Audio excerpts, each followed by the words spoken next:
Fala aí pessoal, sou Jorge Nicola, bem-vindos a mais um vídeo do canal, sempre bom ter vocês por aqui, sem perder tempo, pedir para deixar like, se inscrever no canal e ativar as notificações. Quero falar agora sobre o São Paulo. Que história é essa de que Brenner, jogador formado na base do Tricolor, pode voltar ao São Paulo em 2026?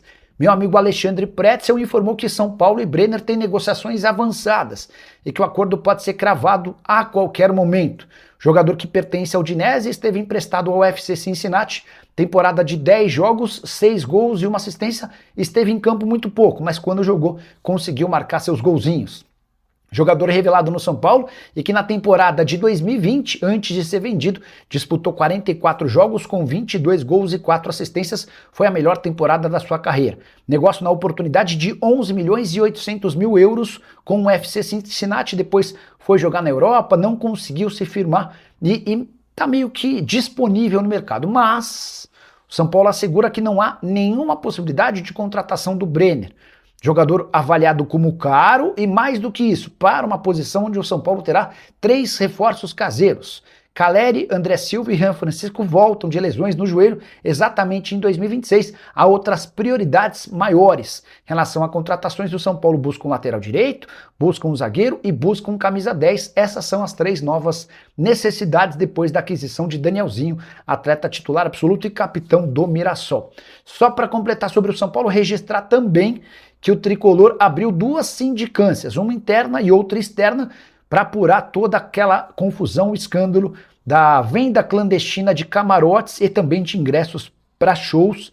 Esse episódio causou ou resultou no afastamento temporário de Douglas Schwartzman, das categorias de base, e de Mara Casares, ex-esposa do presidente Júlio Casares, da diretoria social e feminina.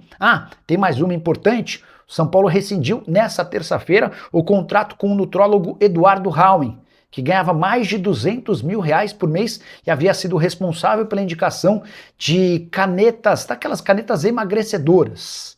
O grande ponto é, constatou-se que o fornecedor do Rauen não tinha autorização da Anvisa para fazer a venda desses medicamentos. Quando a gente pensa que as confusões no São Paulo vão acabar, sempre aparece um fato novo. E você, o que pensa sobre tudo que eu contei? Já usa o espaço para comentário para registrar sua opinião. Só não esquece de deixar like e de se inscrever no canal. André não falou sobre esse papo de Diego Fernandes no São Paulo. Jefferson Matos, bora lá falar mais uma vez.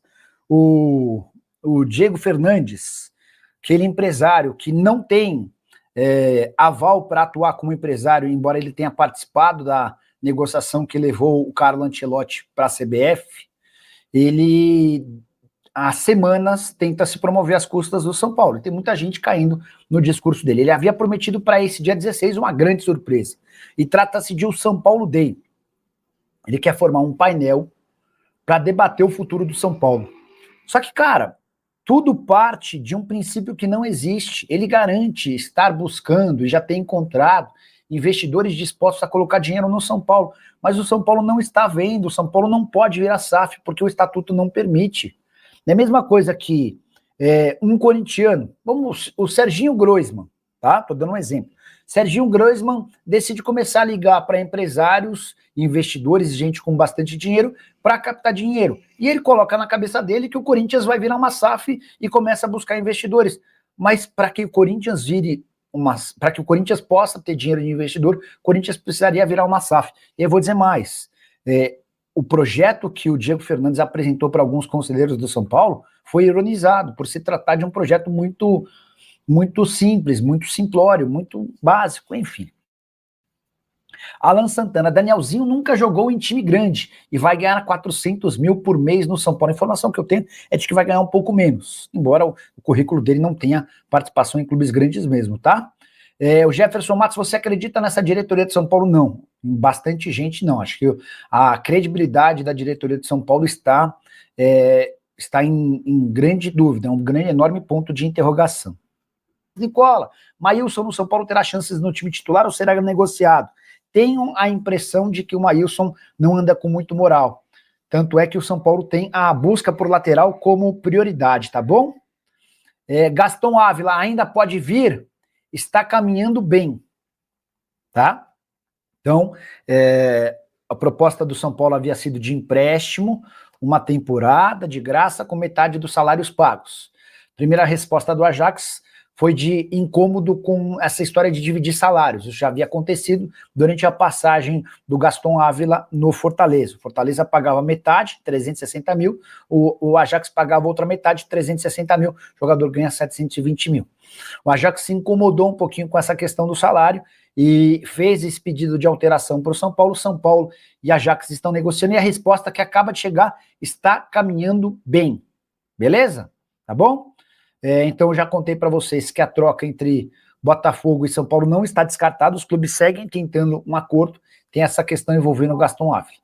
Edson Pinheiro, salve Nicolinha, demitiram o departamento médico antigo para ficar com o novo, que agora caiu por causa da canetinha milagrosa. E agora?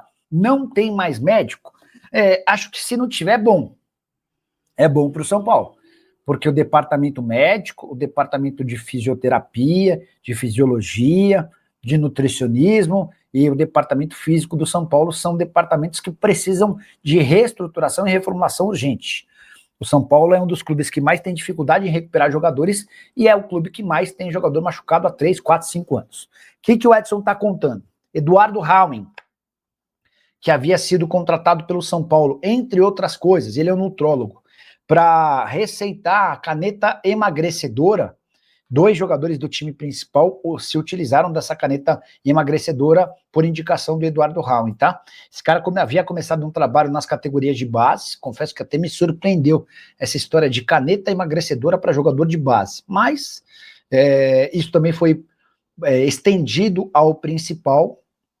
Um dos atletas do São Paulo que teria sido submetido a esse tratamento no profissional é dos mais famosos do São Paulo, só não vou colocar o nome porque ainda não tive a confirmação oficial, mas o Eduardo Rauen acaba de cair, e cai porque constatou-se que o fornecedor de quem ele comprava as canetas emagrecedoras não tinha o aval da Anvisa.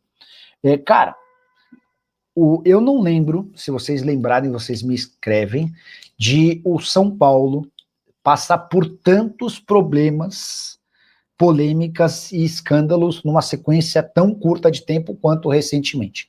Desde que o São Paulo tomou 6-0 do Fluminense, no mínimo um escândalo por semana. Em algumas semanas até mais, tá? Enfim.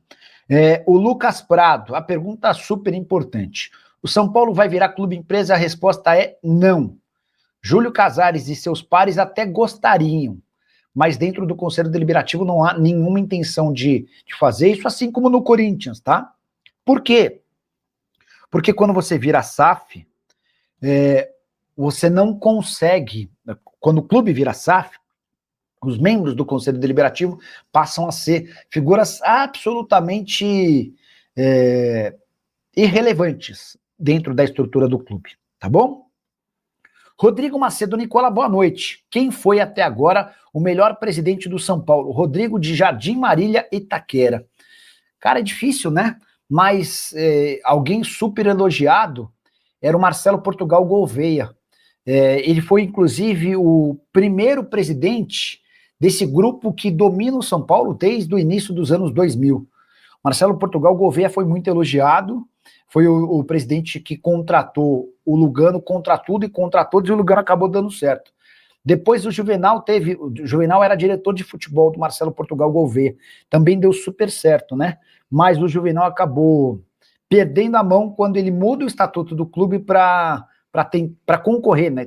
Para concorrer e vencer um terceiro mandato. Aí o Juvenal foi muito mal nesse terceiro mandato. Como o Marcelo Portugal Gouveia não teve esse senão, eu diria Marcelo Portugal Gouveia, pelo menos dos caras que eu acompanhei, tá? O Matheus XL, Nicola, com esse escândalo no São Paulo, as negociações esfriaram? Não, uma coisa não tem a ver com a outra. Eu te diria o contrário, te diria que os caras estão desesperados para fechar logo com algum jogador para mudar o foco. Tomás Silva, não classificação para Libertadores, não vai aumentar essa meta de vendas? Tomás, o São Paulo perde dinheiro ou deixa de ganhar dinheiro não estando na Libertadores da América. Isso é muito líquido e certo. Embora o São Paulo tinha a possibilidade de jogar pré-Libertadores. Ele precisaria passar por 2 mata-matas para chegar na fase de grupos. Se ele caísse no primeiro mata-mata, o São Paulo automaticamente não teria nem Libertadores nem Sul-Americana. Ele precisaria ir pelo menos para o segundo mata-mata para, em caso de eliminação, disputar a Sul-Americana, tá bom? O Edson Pinheiro, reunião tinha que ser sobre o tombamento do Casares. Torcedor do São Paulo muito afim de tirar Casares e companhia do Morumbi. Severino Costa, like número 10. A bagunça que o São Paulo tá com essa diretoria, você acha que algum jogador vai querer vir de graça para jogar nesse time? Vai depender muito do tipo de jogador. O Savarino e o Marlon Freitas, que são dois ótimos nomes, não quiseram, né? Sobre troca entre Botafogo e São Paulo, ainda pode rolar uma troca? Essa mesma pessoa que garantiu que não tem nada de Ferrarese e Joaquim, o Joaquim Correa serem trocados pau a pau, essa pessoa afirma que São Paulo e Botafogo seguem negociando a possibilidade de trocas, no plural, tá? Deixa eu registrar o primeiro superchat da noite, Mário César Hiroshi. Nicola Grego caiu no telhado no São Paulo e o zagueiro argentino do Fortaleza vai vir. Cara, sobre Evangelos Marinax, o grande plano do Marinax com o São Paulo era comprar a SAF do clube, tá? Era o São Paulo se transformar numa SAF e o Marinax fazer do São Paulo um dos seus clubes. O São Paulo não conseguiu avançar na transformação do clube em SAF. E a partir daí começou a trabalhar num outro caminho, que era o fundo de Cotia. Aquela ideia de arrecadar dinheiro para a contratação de atletas da base. O ponto é, o Marinax não se interessou, o Marinax não gostou muito dessa ideia do fundo e nunca cravou, olha, vou investir, vou colocar dinheiro. São Paulo até havia planejado 250 milhões de reais da Galápagos e mais até 100 milhões de reais do Marinax, mas nunca teve essa certeza de que o Marinax estaria parceiro dessa iniciativa. A ideia do Marinax era fazer parte de uma SAF para o time principal, beleza? Fala pessoal, estamos aí com atualizações importantes do São Paulo. Se inscreva e ative o sininho para receber mais atualizações do Tricolor. Deixe seu like que é muito importante para o crescimento do canal. Utilize o espaço aqui embaixo para registrar sua opinião. Ficamos por aqui com mais esse giro de notícias. Um abraço e até o próximo vídeo.